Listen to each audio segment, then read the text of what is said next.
Tom had made the biggest kite in the village, and Anna had painted a big round moon on it and several stars as well. Tom felt very proud of himself when he ran to the village square to fly it.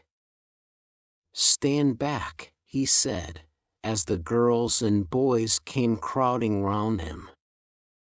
"Now, you will see my kite fly to the moon." Tom was making a big fuss about his kite, but it is not every day that one has a chance of flying the biggest kite in the village, especially when you are only 7 years old. He was very sad, however, when he saw that his kite had no intention of flying to the moon. Every time he threw it into the air, back it fell again on the grass, and although he tried again and again, anyone could see that something was wrong with the biggest kite in the village. Tom turned red, and blinked his eyes, and reminded himself that he was 7 years old. It was hard to swallow that he spent so much time on making the kite and it wouldn't even fly. But when all the boys and girls burst out laughing, and pointed their fingers at him and began to tease, it was impossible to keep back his tears any longer. The children, however, only laughed more when the little maker of the kite suddenly flung himself down on the ground and began to cry. He picked up his kite and marched off to the school to find Anna. "My kite wouldn't fly," he remarked, and tried to look as though he did not care a bit. "What?" cried Anna. "Your kite didn't fly?" Tom clambered on the window ledge and sat there with his legs swinging. "All the string got mixed up," he explained. "I think that's why it didn't fly." "I don't," said Anna, decidedly. "It was because the tail was too short." "I told you so, all the time." "Let's go," said Tom. "Where are we going, Tom?" asked Anna, when she joined him. "We are going out into the world, to discover the reason why my kite won't fly," answered Tom, and between them they picked up the biggest kite in the village and carried it out into the world. "How are we going to discover why your kite won't fly?" asked Anna, when they had walked for a while. "We will ask everybody we meet," said Tom.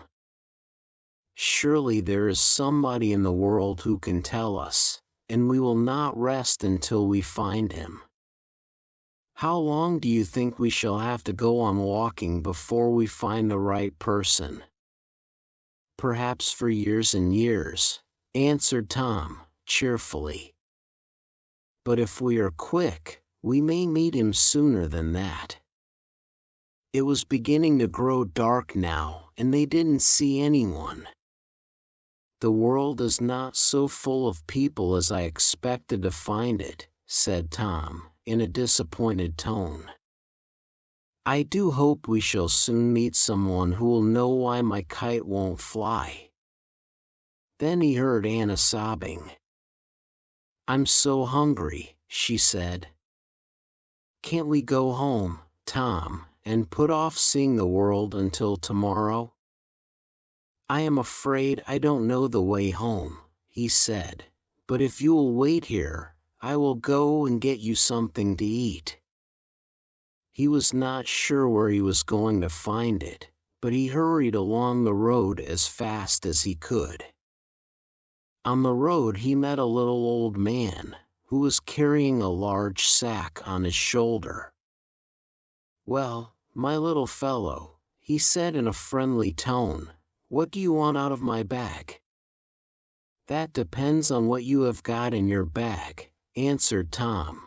"I have everything in the world in my bag," replied the little old man, "for everything is there that everybody wants.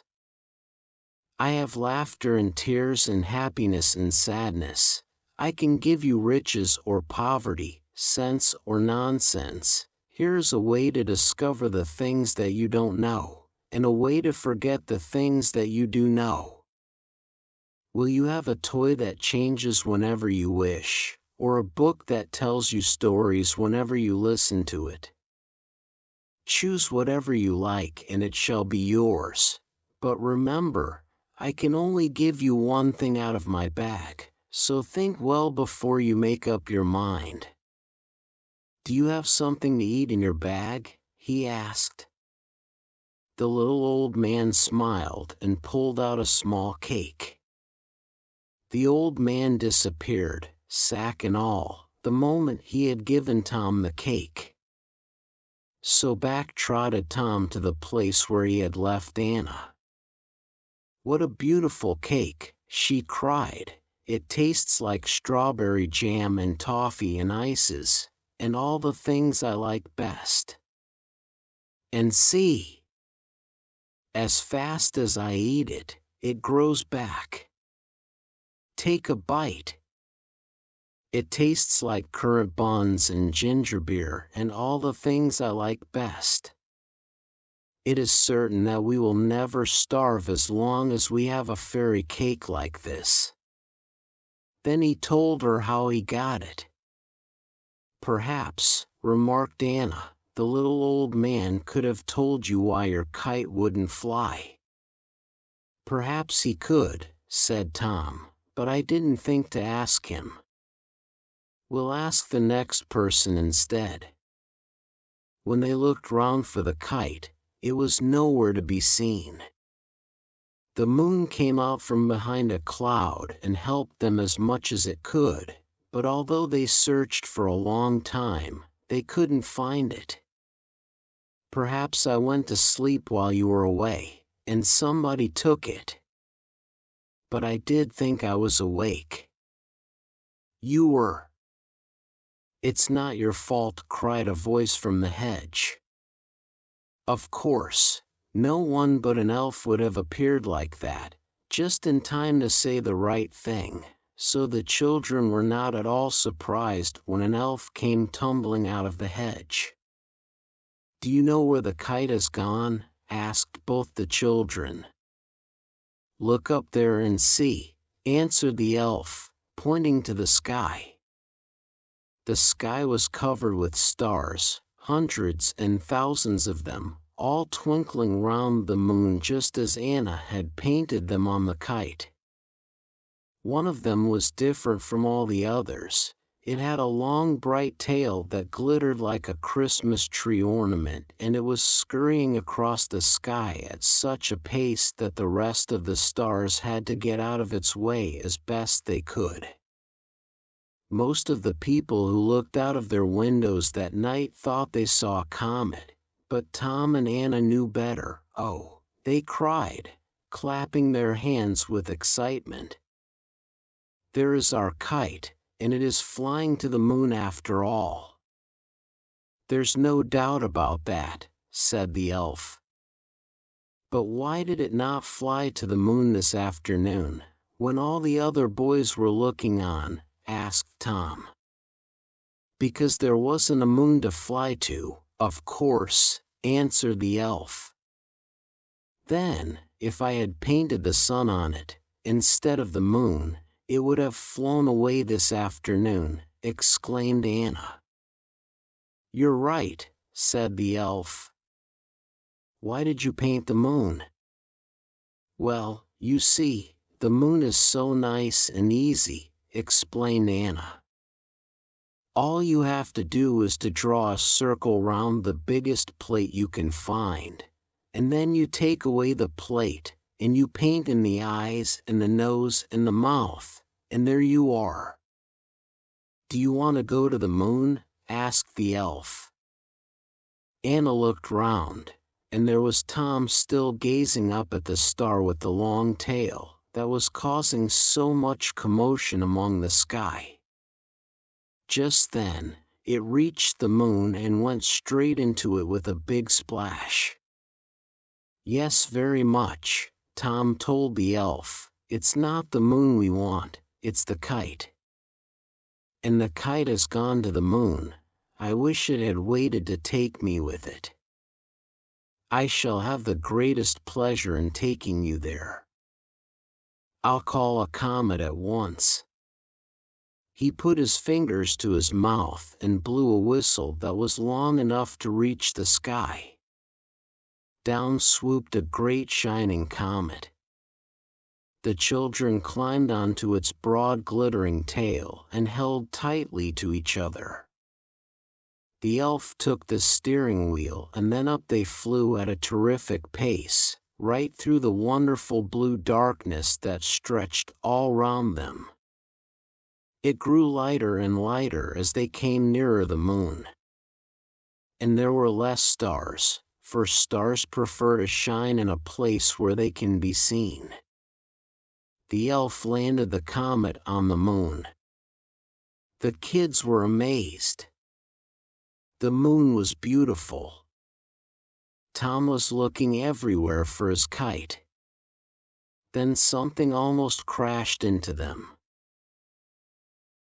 "Why don't you look where you are going?" asked the kite.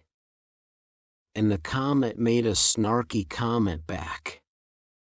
A row was about to happen when the somebody said, "Stop this bickering right now." "Oh," muttered the elf. "I was expecting that. Goodbye, children, I'm off." And pointing his hands downward, he took a dive from the head of the comet and disappeared in the direction of the stars. Then Tom and Anna saw a tall figure, as white and delicate and shimmering as the light that surrounded it. Can it be the man in the moon?" whispered Anna. Then the figure came closer, and they saw that it was a wonderful, mysterious-looking, white witch woman. "I am the Lady of the Moon," she said, in the same clear, cold voice. "Snow and stillness and space are wherever I go. When I smile, I make the whole world beautiful, but my smile takes the color away from the flowers and the ripple away from the water and the warmth away from the sunshine." She looked round, and her eye lighted on Tom's kite. "What is that creature doing in my country?" she demanded. "It is my kite. I made it, all by myself, and Anna painted the moon and the stars on it." "I am afraid," said Anna, "that the moon is not very much like the moon, but it was the best I could do with 3 paints. The stars are all right," she added anxiously. The Lady of the Moon smiled.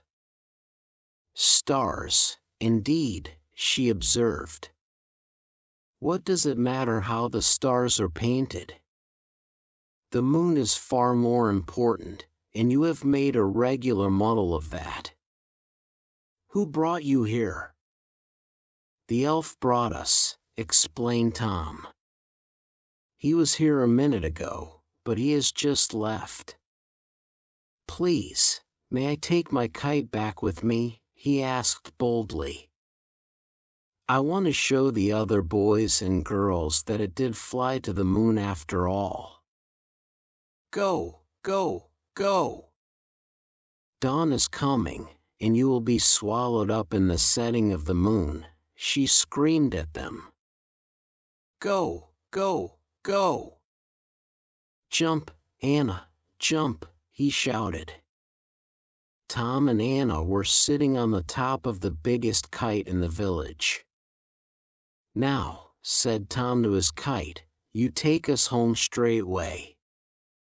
The sun was shining brightly, and the birds were singing, and the children were laughing on their way to school, when Tom and Anna at last reached home on the biggest kite in the village.